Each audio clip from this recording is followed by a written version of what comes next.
A month ago, just about everyone had the Edmonton Oilers pegged as a serious Stanley Cup contender. The storyline went like this: after a decade in the wilderness, a young, dynamic team, led by a generational talent named Connor McDavid, would build on the confidence gained during 2 playoff rounds last season and continue its rise toward the top of the league standings. Many hockey experts picked the Oilers to finish first in the Pacific Division, and many Oilers fans believed those predictions. They believed because they are fans and they love their team, except when they hate it, and because they were told to believe. Then reality kicked in. 10 games into the 201,718 season, the time has come for a reassessment, and perhaps a reckoning. With a 52 loss at home Saturday night against the Washington Capitals, the Oilers now have a record of 361. With 7 points, they sit 29th in the standings. Capitals bounce back to down Oilers with 5 unanswered goals. They have scored a total of 22 goals and given up 33. They have struggled in every way imaginable: in their own zone, in the offensive zone, at even strength, on the penalty kill and on the power play. There have been too many mistakes, too many laps and blown assignments, too many nights when the Oilers fell behind and chased the game, too many times when they outshot their opponent and still came out on the losing end. October is behind them now. Ahead lies November, when the Oilers will play 16 games, 9 of them on the road. Given their start, by the end of November this team will either have solved its problems and turned things around, or played its way out of contention. 10 games is only an eighth of a season. Far more lies ahead than behind. How dire are things? It depends on who you ask. I think we've got to understand that it's only 10 games, McDavid said after Saturday's loss. We've got 72 games left.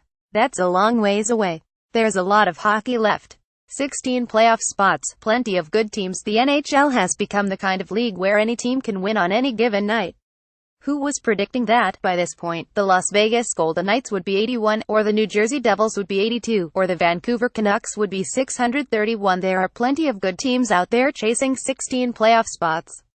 We're a good team, too, the Oilers captain said. And we can't forget that. We're 10 games in. I think people need to remember that. We're a good team, too. And we can't forget that. We're 10 games in. I think people need to remember that. Connor McDavid, Oilers captain coach Todd McLellan, once again, was not happy with his team's performance on Saturday, and signaled changes are coming to special teams and defensive pairings. The power play Saturday night had 4 chances against the Capitals and failed to capitalize.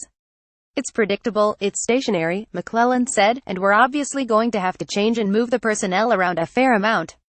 We've given them enough opportunity. Asked about his team's poor start, McLellan was blunt.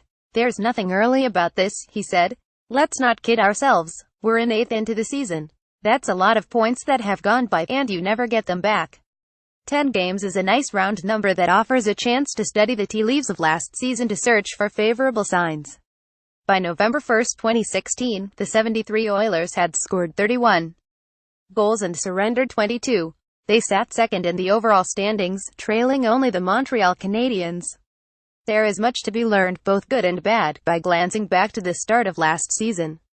As last November opened, the bottom 12 teams in the standings looked like this: Arizona Coyotes, 36, missed the playoffs by 24 points. Carolina Hurricanes, 27, missed the playoffs. Nashville Predators, 36, won a wild card spot and went to Stanley Cup Finals. Winnipeg Jets, 46, missed the playoffs by 7 points. Los Angeles Kings, 46, missed the playoffs by 8 points. New York Islanders, 46, missed the playoffs by 1 point. Dallas Stars, 36, missed the playoffs by 15 points. Calgary Flames, 47, made the playoffs, lost in the first round. Toronto Maple Leafs, 37, won wild card spot, lost in the first round. Philadelphia Flyers, 46, missed the playoffs by 7 points. Florida Panthers, 46, missed the playoffs by 14 points. Vancouver Canucks, 45, missed the playoffs by 25 points. The Oilers' strong start last October allowed the team to build confidence.